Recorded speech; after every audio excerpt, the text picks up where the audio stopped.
posible, solo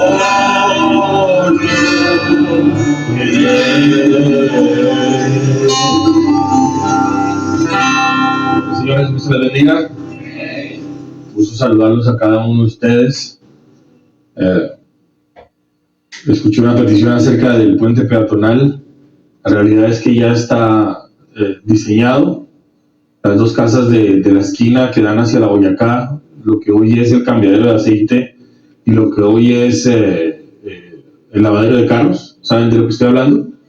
Esas dos casas se van y ahí va a quedar el puente peatonal que va a atravesar la Boyacá. Entonces, Dios tiene cuidado de nosotros.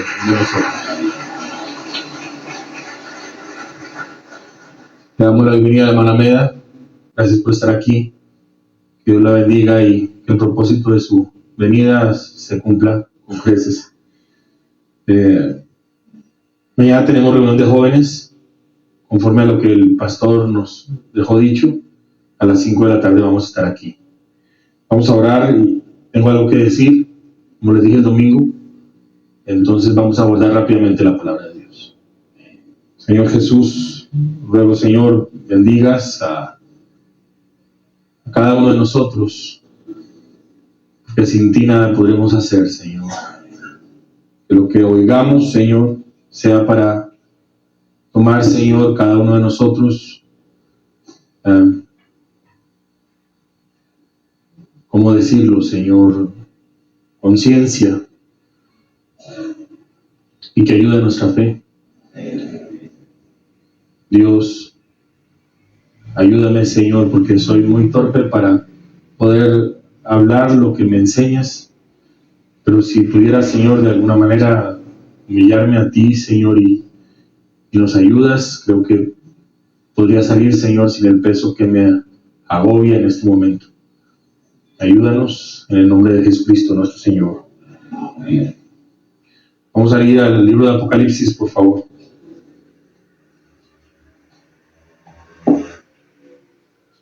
Capítulo 10, verso 7. Apocalipsis 10, 7.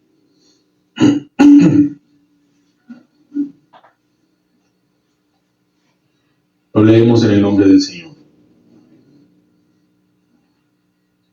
Sino que en los días de la voz del séptimo ángel, cuando él comience a tocar la trompeta, el misterio de Dios se consumará, como él lo anunció a sus siervos, los profetas.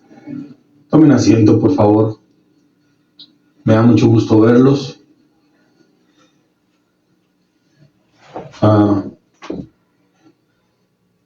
Voy a abordar de una vez el tema, sin el preámbulo. Necesito el GIS.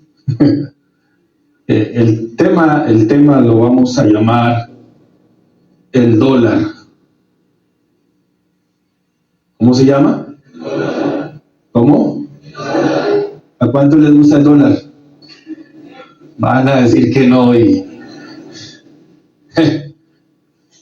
el dólar. Necesito darme a entender. Qué bueno poder platicar con ustedes.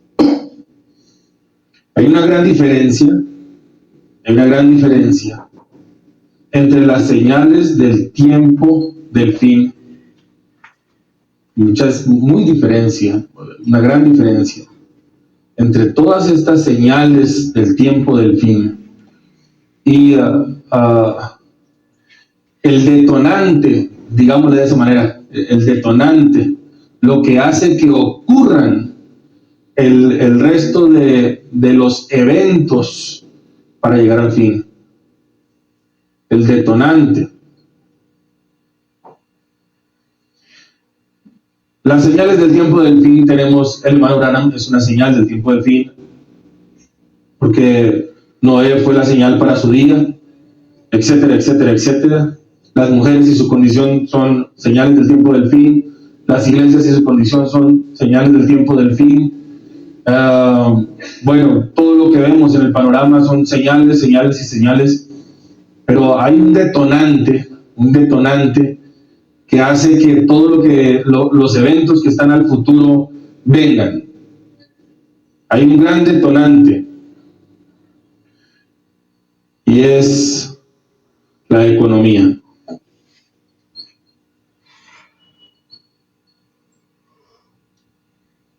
La economía. Una pregunta para ustedes. Fíjese usted que hoy Roma realmente no está en el panorama mundial. ¿Se han dado cuenta ustedes de eso? Realmente Roma no está en el panorama mundial. Pues tenemos a una figura, un viejito gagá que se llama, yo no sé cómo es, que se llama el pastor alemán. No, pero él tiene Ratzinger. Eso. Tenemos a esa figura allá. Tenemos a una iglesia romana casi que no se siente, pero debe la iglesia romana tomar una posición mucho más de liderazgo conforme a las escrituras y a la profecía que trajo el hermano Branham. Ahora, ¿qué trae a Roma al liderazgo? Vuelvo y les digo, la economía. La economía. Voy a leer dos extractos, quisiera que los escuchen muy bien. El mensaje se llama La estatura de un varón perfecto. El otro día oí por la radio un programa que procede de la capital de la nación y lo que están haciendo es asombroso. Es como si estuvieran vendiendo bonos sobre el oro. Ahora, los bonos ya se vencieron y este gobierno hoy mismo está gastando dinero que recibirá por impuestos 40 años en el futuro. Todo está acabado y están tratando de comprar del exterior. Sencillamente están regalando. ¿No ve usted que eso es exactamente lo que van a hacer? Ahora, escuchen. Si esta nación quiebra económicamente y ese es el único recurso, no puede evitar la insolvencia. Ahora, la profecía dice, si esta nación quiebra económicamente, ¿qué nación? No oigo yo. O sea, si Estados Unidos quiebra económicamente, luego dice el profeta, y ese es el único recurso, no puede evitar la insolvencia. Y la única cosa razonable sería cambiar el dinero. Pero no lo harán. Bajo esta presente administración, la Iglesia Católica Romana posee el oro del mundo. Y lo que harán es venderse. Estos hombres ricos, etcétera, de la tierra, como dice la Biblia, ¿qué harán antes de perder la compañía de tabaco Brown y Williamson? La mayoría de todas maneras son católicos. Y todas estas otras cosas, ¿qué harán? Aceptarán eso y tomarán el dinero de Roma y en eso venden su propia primogenitura. Entonces Roma respaldará a la nación. Sí, señor. ¿Entendemos? Estados Unidos va a la quiebra, luego quiere ayuda y ellos se venden con placer. Dice el profeta de Dios, la estatura de un varón perfecto. ¿Ve usted el engaño, lo que tratan de hacer? Y están repartiendo dinero para comprar ¿qué? Están tratando de arruinar la nación. Y lo están haciendo. Aún ahora ya está insolvente. ¿Cómo pudo el mundo, sabe? La economía de esta nación está basada en el oro. Vamos a colocarlo acá. La economía de USA, dice el profeta, basada en oro. Importante ese detalle. Y la Iglesia Católica, la jerarquía, posee el oro del mundo. Para el año 62, cuando el profeta predica, dice el hermano Branham que hay 168.000 millones de dólares, era lo que tenía Roma acumulada en el año 62. 168.000 millones de dólares. Allí lo tiene usted. Y en esto la cosa volverá a ser basada sobre el oro. Vamos a repetir eso. Y en esto la cosa volverá, digan volverá, digan volverá. ¿Por qué dicen volverá?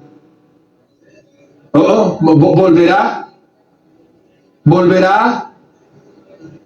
No, lo que pasa es que van a perder el oro como base de su moneda.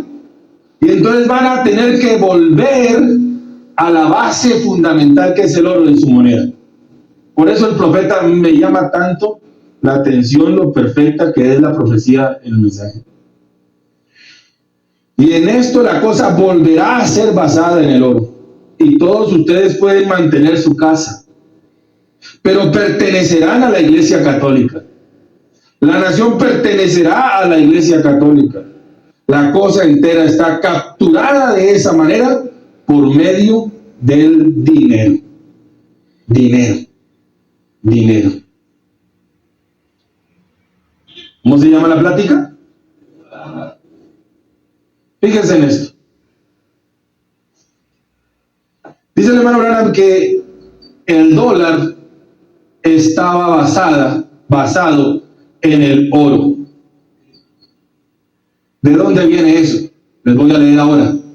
Viene de un tratado, después de que tenía vencida, el mundo había vencido en la Segunda Guerra Mundial y Estados Unidos, por supuesto, había sido el detonante, el motivo por el cual los nazis fueron apabullados y luego entonces vino el éxito de la Segunda Guerra Mundial. 1944. En 1944 se reunieron en un lugarcito en Estados Unidos las potencias y dicen esto: para el autor, en la práctica ha sustituido el patrón oro del sistema económico internacional de Bretton Woods por el patrón petróleo. En Bretton Woods se reunieron las personas y dijeron, ¿cómo le vamos a hacer? Los europeos dijeron, hagamos un banco, el Fondo Monetario Internacional, y que esto regule las economías mundiales. ¿Lo hay? No solo el Fondo Monetario Internacional, sino el BID, el Banco de Desarrollo. Esto lo colocaron los europeos. Pero Estados Unidos dijo, hagamos algo. Pongamos al dólar como moneda que sea la que se trate en los negocios y que el dólar esté basado en el oro. El dólar basado en el oro. Estas dos cosas llegaron desde el año 44. Dice esto la historia.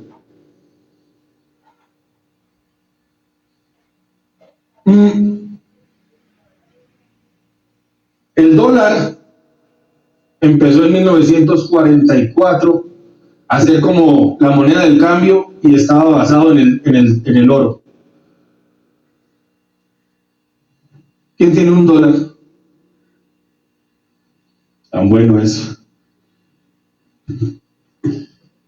¿Quién tiene un billete de 50,000? O sea, hágame el favor. ¿Cómo que no van a tener entre todos un billete de 50,000? Ahí está, mire. Porque no cualquiera. De 10,000 ahí hay. Como mi mamá le escucho hasta la cartera. Ahora fíjense usted. En el año 44, el dólar, su Usted tenía un dólar y tenía su equivalente en oro. En oro. Usted tenía un dólar y en la Reserva Federal de Estados Unidos había una oncita, o lo que quería decir eso en la cantidad de dólares que usted tenía. ¿Me hago entender? En el año 44. Fíjese usted que el patrón siguió, el dólar cambió hasta en su forma, papel, y para el año 1971, un presidente de los Estados Unidos que se llama Richard Nixon, resultó una situación, y es que los alemanes, después de que salieron de la Segunda Guerra Mundial, se desarrollaron tan tremendo que su moneda, la moneda de Alemania, se llama el marco alemán. El marco alemán llegó a ser más fuerte que el dólar. El marco alemán llegó a ser más fuerte que el dólar. Entonces, los alemanes tenían sus reservas en dólares, pero como su moneda era más fuerte, ¿sabe qué hicieron? Le dijeron a Estados Unidos: cámbienme todas mis reservas en oro. ¿Era justo? ¿Era justo? Si esto me cuesta, cada dólar me cuesta lo respectivo en oro, entonces cada dólar que yo tengo ahorrado necesito el oro. Eso sucedió año 1971. Nuestra moneda también decía oro. Y ahora fíjense en esto. ¿Se acuerdan de quién es el dólar y de quién es el? O si no, leo. Por un patrón petróleo que exige que los países productores denominen el codiciado recurso en dólares, a medida que la economía estadounidense ha ido acumulando más y más deuda exterior, su salud ya no depende tanto de las magnitudes económicas convencionales como del mantenimiento del sistema de reciclaje de petrodólares.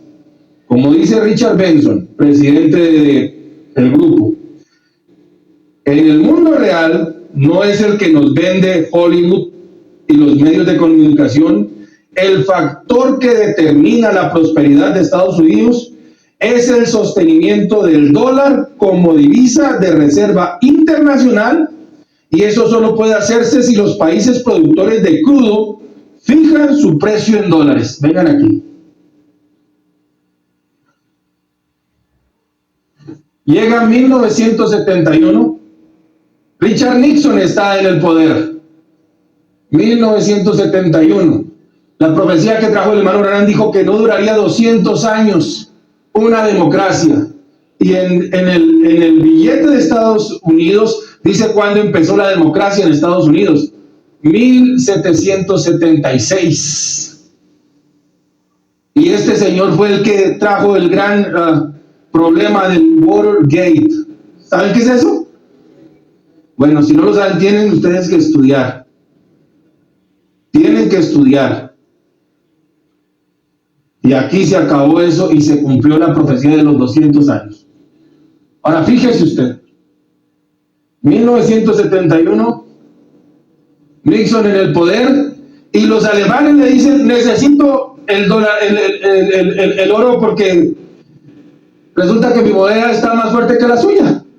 Entonces tiene un gran problema Richard Nixon. Entonces el tipo se pega el cabezazo de la vida. El cabezazo de la vida. Y dijo: ya el dólar, el soporte del dólar, ¿me hago entender? La representatividad del dólar no va a ser el oro, sino va a ser el petróleo. Vamos ahora a hablar de petrodólares.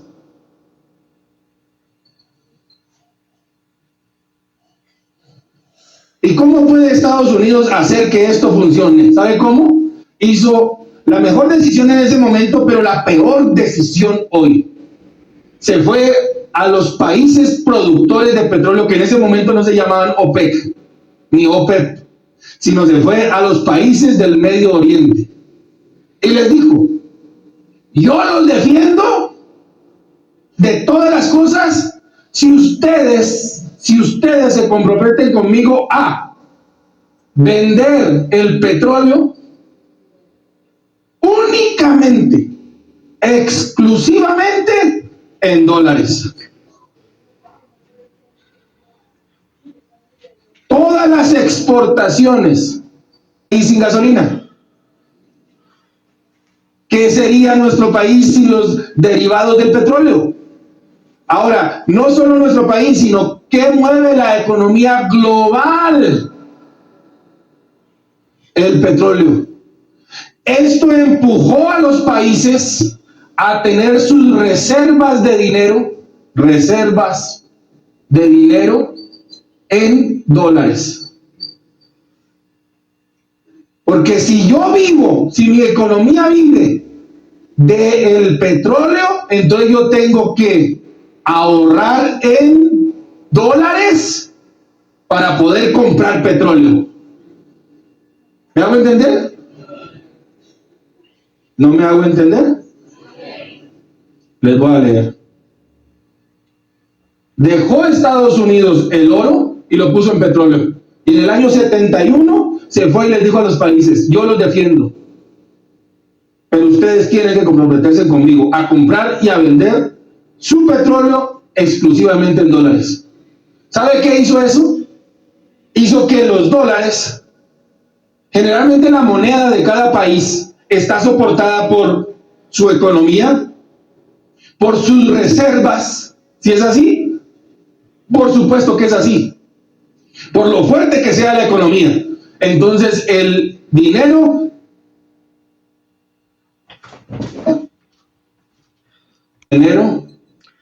de 1999 se reúnen las potencias europeas y dicen: ¿por qué tenemos que negociar en dólares? ¿Qué cosa con eso? Hagamos un banco, el Banco de la Unión Europea, porque el euro nace de la unión y del banco que ellos formaron entre las poderosas economías europeas. Unamos nuestra economía, hagamos un banco suficientemente fuerte y lancemos al mercado una moneda fuerte europea. 1999 se llamó el euro. Cuando lanzaron el euro al mundo, entonces hubo una persona que se llamaba Saddam Hussein. ¿Se acuerdan de Saddam Hussein? Era el presidente de Irak, antiguo aliado y amigo de los Estados Unidos. ¿Sí fue así o no fue así? Antiguo aliado y amigo de los Estados Unidos. Y este personaje tuvo un cabezazo muy tremendo. En el año 2000, Saddam Hussein dice: voy a vender mi petróleo en euros. Eso clavó el ataúd de Saddam Hussein. Entonces los Estados Unidos dijeron: ¿qué vamos a hacer? Sencillo, inventémonos un rollo. Al fin y al cabo aquí queda Hollywood, que tiene armas de destrucción masiva. Todavía están matando a gentes en Irak y no han encontrado ni una sola arma de destrucción masiva.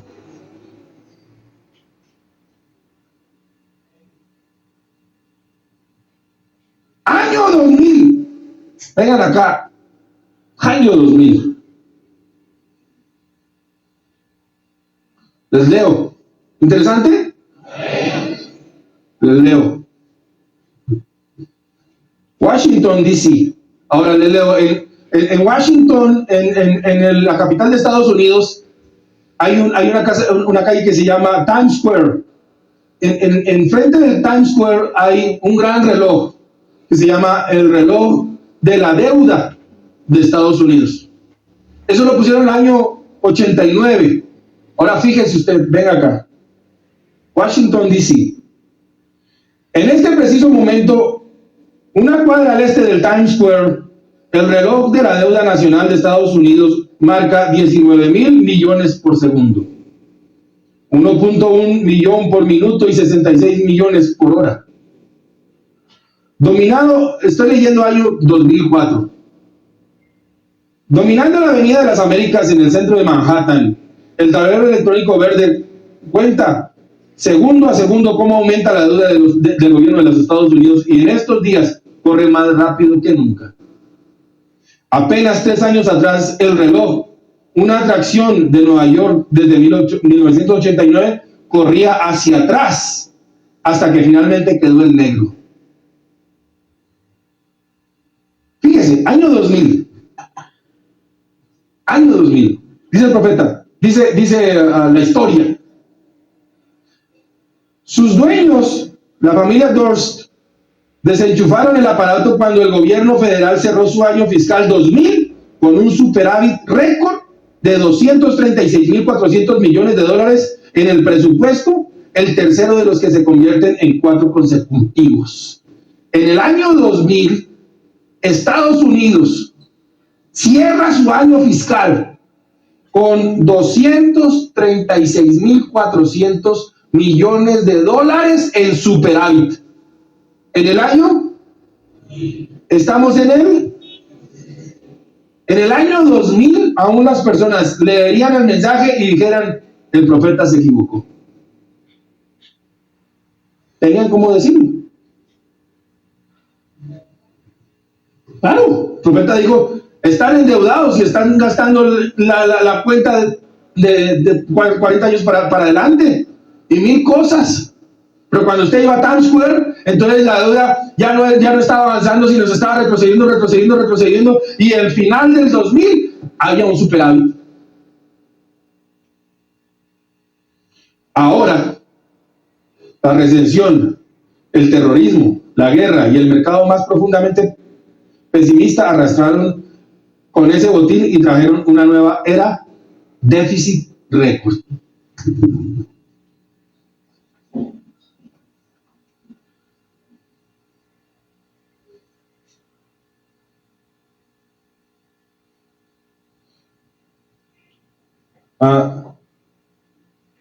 Fíjense en 2 cosas que pasa en el año 2000, muy importantes. Una, la creación del Banco de la Unión Europea y el lanzamiento del euro, que realmente el euro salió al mercado en el 2002. Segunda, había un superávit en Estados Unidos. Tercera cosa, uno de los países, porque Irak le había dicho a Estados Unidos, listo, yo voy a vender todo mi petróleo en dólares. Y por eso Estados Unidos y su economía se volvió fuerte y todas esas cosas. Pero fue el primer país en el año 2000 que dijo, voy a vender el crudo en euros.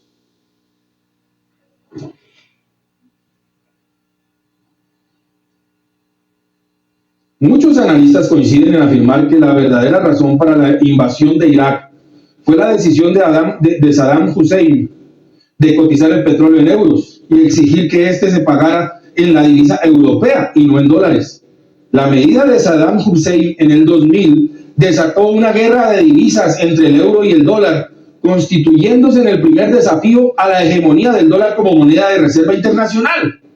Algunos economistas creen que un desplazamiento de las reservas internacionales de los países hacia otra divisa diferente al dólar tendría un gran impacto sobre la economía estadounidense, peor que la destrucción causada por la guerra.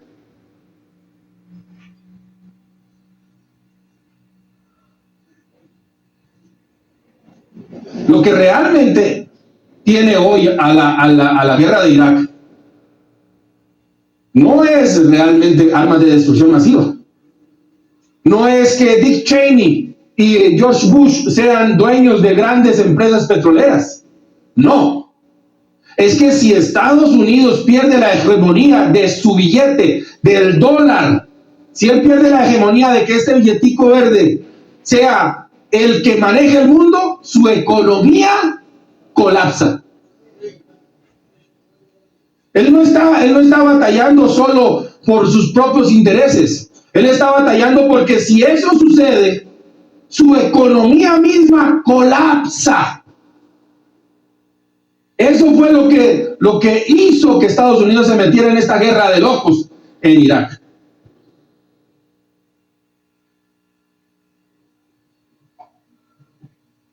Fíjense esto, vean acá, su atención. Hay que tener presente otro aspecto de la economía en Estados Unidos. El enorme endeudamiento público, las altas tasas de interés y los flujos de capital han servido también para financiar la deuda pública que tiene Estados Unidos. Actualmente el endeudamiento público es de 7.500 millardos de dólares. Ahora, hablo con las personas, bueno, con ustedes. Allá cuentan diferentes los billones que acá. ¿Se han dado cuenta? ¿Quién se ha dado cuenta? Los billones en Estados Unidos son diferentes a nuestros billones. Por ende, los trillones en Estados Unidos son diferentes a nuestros trillones. Ustedes solo se van, investigan, no tengo tiempo de contarles los ceros. Fíjense. Actualmente el endeudamiento público, vamos a hacer aquí, el endeudamiento público es igual a 7.500 millardos de dólares. Y si a este añadimos el endeudamiento de las familias estadounidenses, porque usted sabe que la familia estadounidense es igual que el país, prefieren aparentar hacer. Realmente ellos no tienen, lo único que tienen son deudas. Deudas.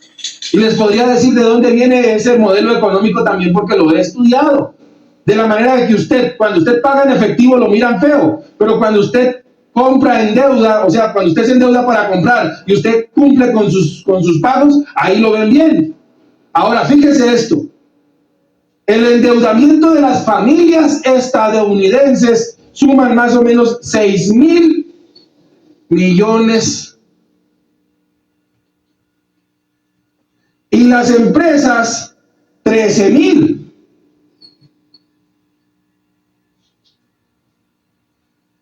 El endeudamiento total de Estados Unidos es acerca de los 30.000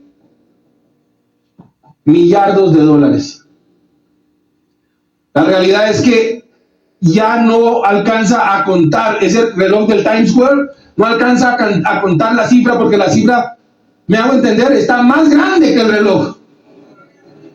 La cifra del endeudamiento de Estados Unidos ha llegado hoy a 3 trillones de dólares. Y conforme lo que decía alguien que le creo, es como, aquí está la Tierra, aquí está la Luna. Si usted coge fajitos de 100 billetes, ¿me hago entender? Si usted coge fajitos de 100 billetes y los amontona unos sobre los otros, usted alcanzaría a ir de la Tierra a la Luna, regresarse de la Luna a la Tierra, irse de nuevo de la Tierra a la Luna y estar de regreso de nuevo. ¿En cuántos años Estados Unidos adquirió esta deuda?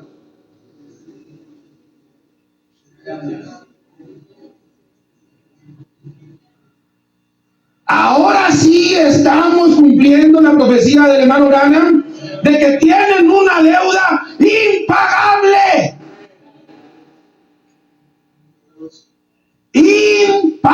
Impagable. ¿Cómo pueden sostener su economía cuando tienen una deuda impagable? La única manera es que los dos puntos. Uno, que el petróleo siga negociándose en dólares.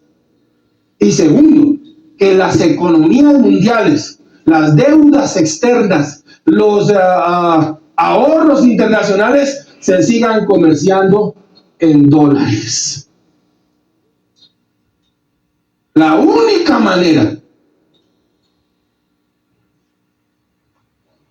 fíjese en esto,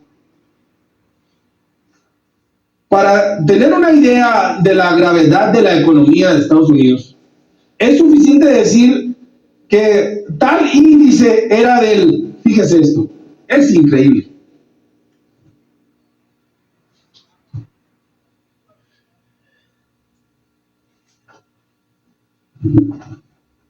Tal índice era del 240% del Producto Interno Bruto.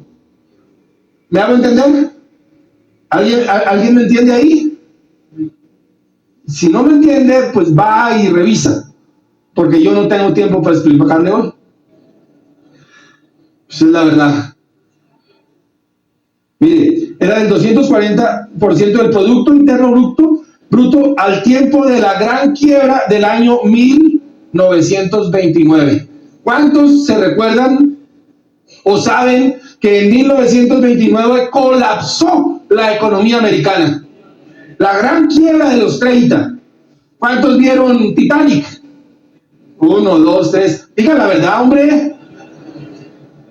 Cuando ustedes ven esa película, entonces ustedes se dan cuenta de que después de eso que sucedió, ahí venía la quiebra de los años 30. El profeta lo hablan, cómo se reunían todos y comían en la misma sopa de lentejas, en el mismo olla. Es la gran quiebra de los años 30, cuando el Producto Interno Bruto era el 240% del Producto Interno Bruto. Fíjese usted. Entonces, para Estados Unidos, su economía y su supervivencia está íntimamente atada al hecho de que el dólar continúe utilizándose como moneda de reserva en los países y de intercambio en los mercados mundiales. La verdad es que hoy está en el 300% del Producto Interno Bruto.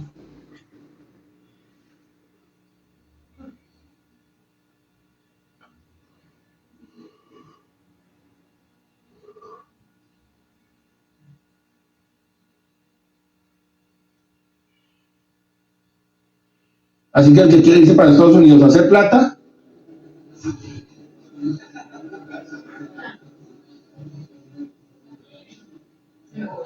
tiene una gran revelación.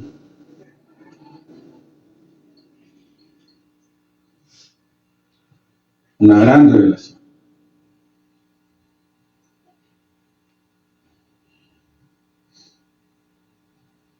El tablero. Pregunta. ¿Qué sostiene la economía de Estados Unidos? Dos cosas. Claros. Dos cosas. Una, que el petróleo se siga transando en dólares. Vamos aquí, petrodólares.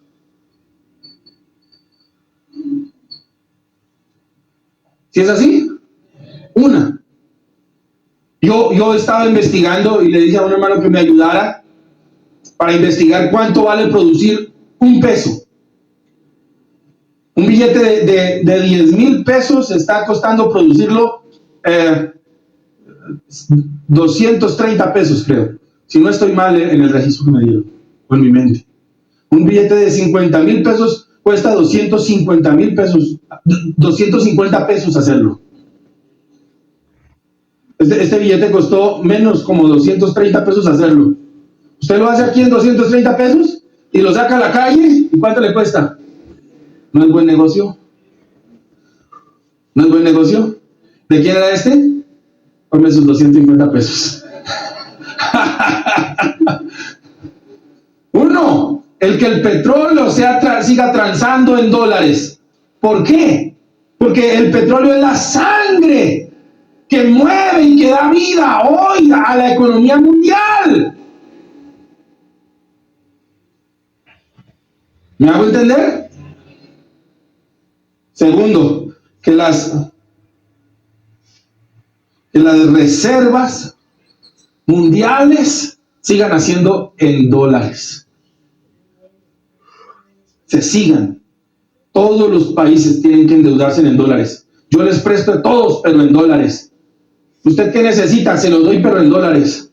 Mientras que estos dos factores sigan, el dólar continúa. Continúa. Pero fíjense en esto. Cuando Estados Unidos va y hace el negocio con los árabes, entonces tienen que venderse. En ese momento fue una gran idea. Miren, ¿sabe qué? Yo soy el papá del mundo. Yo los voy a cuidar a ustedes. Que no se peguen, que no se jalen las mechas. Si el vecino se le viene, yo vengo y le doy un coscorrón. Pero resulta que los niños crecieron. Los niños crecieron.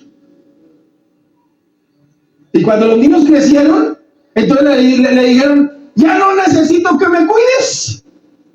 Pero resulta que ya no era el niño dependiendo del papá, sino que era el papá dependiendo de los niños.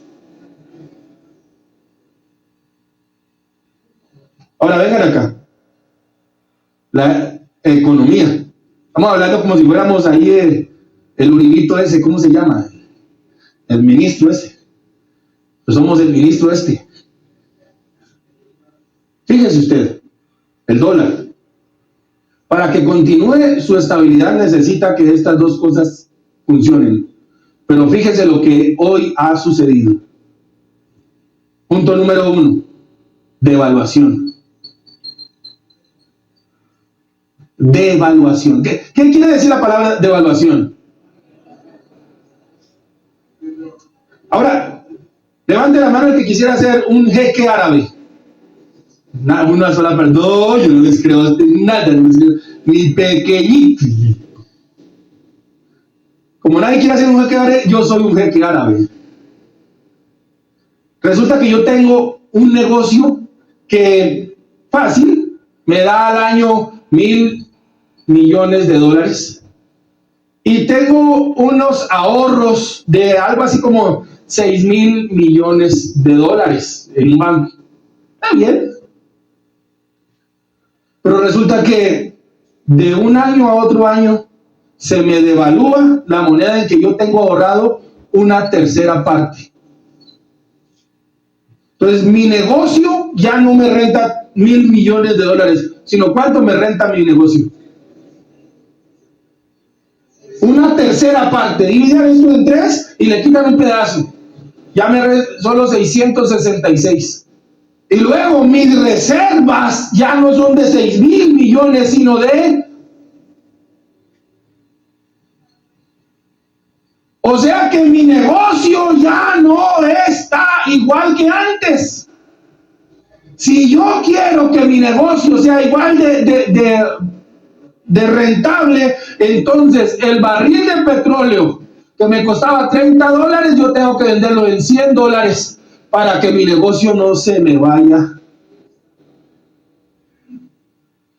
Pero resulta que usted es un país como Colombia, que Colombia no es exportador grande de petróleo, pero sus grandes reservas sí están en dólares. ¿Qué haces? No tienes cómo subir, solo estás perdiendo. Solo estás perdiendo. ¿Sí o no? Vamos, ¿quién está aquí conmigo? Estoy solo.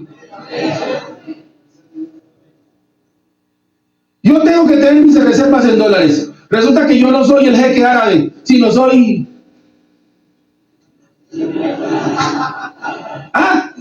A duras penas, después de 200 años de independencia, he ahorrado $1,200, $1,200 millones con el esfuerzo de la vida.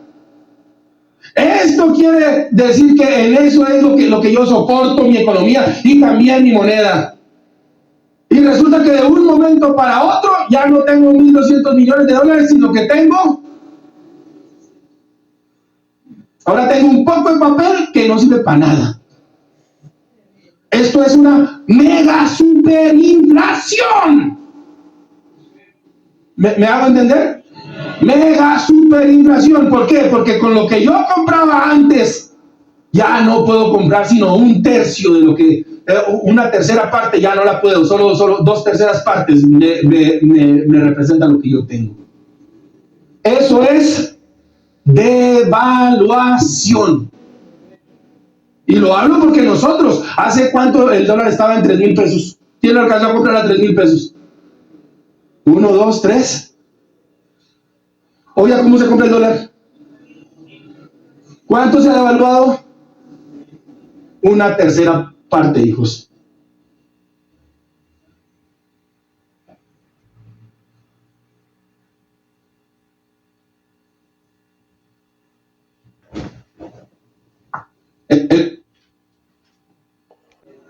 ¿Qué va a pasar con Irán? El gran problema es que cuando usted, porque lo que hizo la gran superpotencia fue, al que se meta conmigo lo aplasto. Si es Irak, lo aplasto. No solo para apoderarme de sus reservas de crudo, sino para que eso se siga vendiendo en dólares. Ah, usted también quiere, don Irán, pues a usted también me lo voy a meter. Y cuando ustedes estudian esa cuestión internacional se dan cuenta que la segunda, una cuarta parte de la fuerza de guerra de Estados Unidos está plantado ahí al piecito en Arabia Saudí. Lo malo, lo muy malo es que aquí en el panorama internacional se mete un país que no pertenece a la OPEP, Organización de Países Exportadores de Petróleo, que se llama Rusia, el segundo exportador más grande del mundo. ¡Ah! Y ya cambió buena parte de sus reservas en euros. Y don Irán tiene negocios con Rusia, le vende gas, tiene negocios con China, le vende gas, tiene negocios con India, le vende gas. Está fregado eso con Estados Unidos. Y ahora Corea del Norte, que aunque no tiene exportaciones de petróleo, pero sí está comerciando 100% sus economía y sus productos en euros. ¿Han notado la crisis de la construcción en Estados Unidos? ¿Sí han notado esa situación? ¿Se han notado que los intereses están creciendo en Estados Unidos? ¿Ya están rondando el 5%? ¿Se han notado que Estados Unidos ya casi no es un país que exporta? Todo es made in China, made in China, made in China, made in China. ¿Sabe por qué? Porque la mano de obra en Estados Unidos era muy cara. Entonces sus empresas se fueron para el oriente, llevaron su organización y que me hagan las cosas aquí de esta manera, pero no le hacen $1 a la mano de obra americana. O sea que sus exportaciones están casi nulas. O sea que su economía no es bollante. El petróleo a $100. ¿Sabe qué quiere decir el petróleo a $100? De que la gasolina, nosotros estamos pagando igual que allá. Estamos pagando como a 6,000, allá está como a $3 y picote. ¿Está así, hermana Meda? $3 y picote. Para ellos eso es una exageración. Para ellos allá es una cosa salida de los cabellos. Para nosotros aquí es normal que nos echen. Pero para ellos allá es complicado. ¿Sabe por qué? Porque cuando sube la gasolina, entonces sube todo. Porque todo se lleva en carros. Y los carros consumen gasolina. Y la gasolina viene del petróleo. Y el petróleo está caro. Eso quiere decir inflación en Estados Unidos. Ahora viene el golpe chino. Tengo un hermano que habla del golpe chino. Lo leo. La economía de Estados Unidos es cada vez más vulnerable. Si la iniciativa de Irán se consolida, será un golpe brutal. Pero es China quien tiene la última palabra. Aunque no sea el momento de extenderse en ello. China vende una gran cantidad de productos a Estados Unidos. Fíjense en esto. China vende una gran cantidad de productos a Estados Unidos. Proceso en el que acumula dólares que luego prestan a los propios Estados Unidos a cambio de bonos del tesoro y hacen que Estados Unidos se convierta cada vez más en el principal deudor de China. ¿Me entiende? A ver, colóquese usted de pie. Entonces, ¿cómo es la cosa aquí? ¿Usted es Estados Unidos? ¿Sí? Bueno, entonces como yo soy China, entonces yo cojo y le vendo un pocotón de cosas a usted. ¿Sí es así? Entonces usted me da un pocotón de dólares a mí. ¿Sí es así? Pero entonces yo cojo y le presto todo ese pocotón de dólares otra vez a usted, China. ¿Sientes? ¿Ah? ¿Y quién le está debiendo a quién? Estados Unidos a China. Ahora fíjese esto.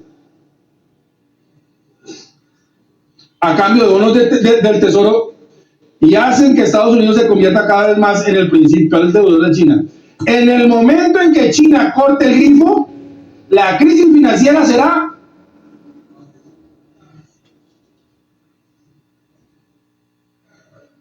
en el momento que China cierre el grifo y no le siga prestando plata a los Estados Unidos. Una acción militar contra Irán de Estados Unidos sería la señal para que ese momento hubiese llegado. ¿Sabe por qué? Porque Irán y China son socios comerciales. Préstame un pañuelito.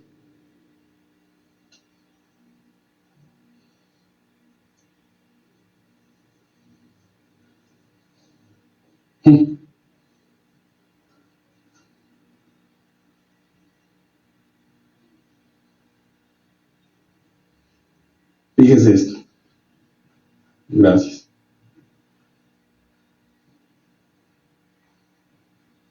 Podemos borrar esto, ¿verdad? Ahora, esto es verdad. Esto no es un cuento chino.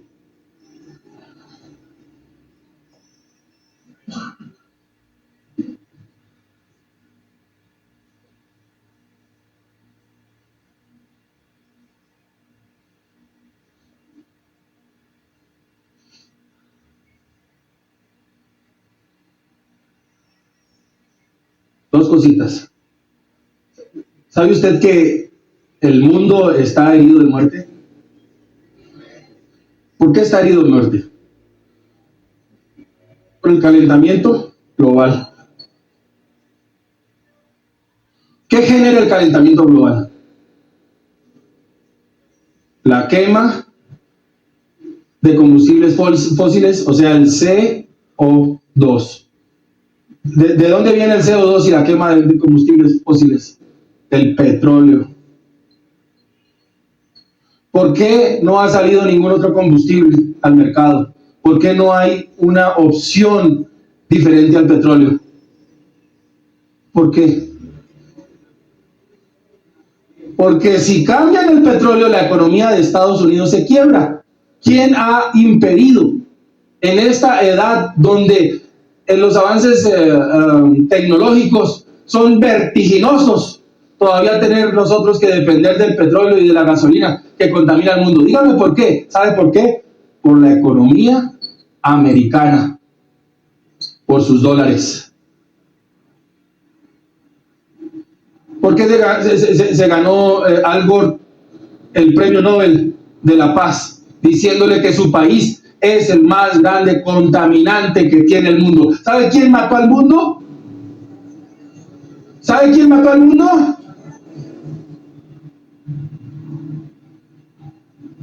Lees, por favor, Apocalipsis 11:18.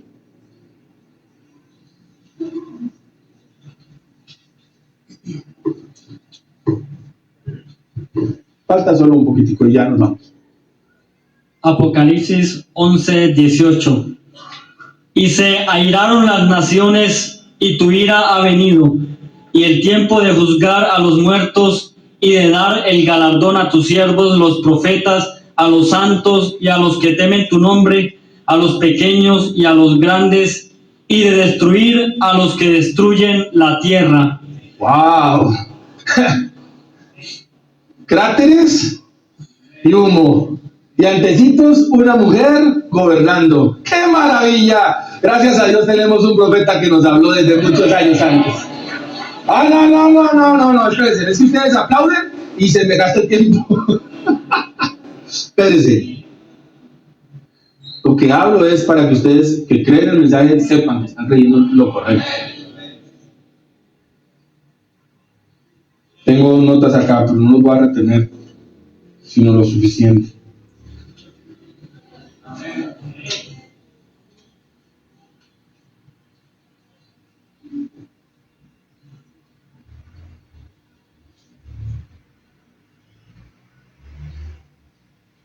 ¿Qué si colapsa la economía americana?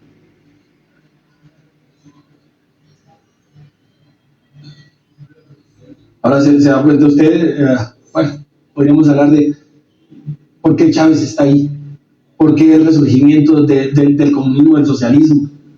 No hay nada que el profeta de Dios haya dicho que su palabra haya caído en tierra, nada. Leo. Si esta nación quiebra económicamente, y ese es el único recurso, no puede evitar la insolvencia. La única cosa razonable sería cambiar el dinero, pero no lo harán bajo esta presente administración. La Iglesia Católica Romana posee el oro del mundo y lo que hará es venderse. ¿Cuál es la respuesta al problema americano? Espere. ¿Pero por qué?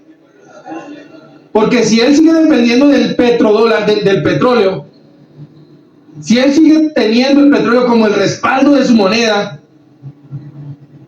tiene demasiados competidores. Además, hay mucha gente que se le está saliendo de su dominio. Ahora va a tener 2 o 3 monedas en el ámbito mundial. Entonces, fácilmente su dólar está de para abajo. ¿Qué es lo único que puede hacer Estados Unidos? Lógico. Hacer lo que dijo el profeta de Dios. Cambiar de petrodólares a oro de nuevo. A que el oro sea el que respalde su moneda. Escuchen. ¿Ve usted el engaño y lo que tratan de hacer? Están repartiendo dinero. ¿Para comprar qué? ¿Se da cuenta? No, espérese. Están repartiendo dinero al mundo. ¿Para comprar qué? Su estabilidad no más. Están tratando de arruinar la nación y lo han hecho. Lo están haciendo. Aún ahora ya está insolvente. Como todo el mundo sabe, la economía de esta nación está basada en el oro.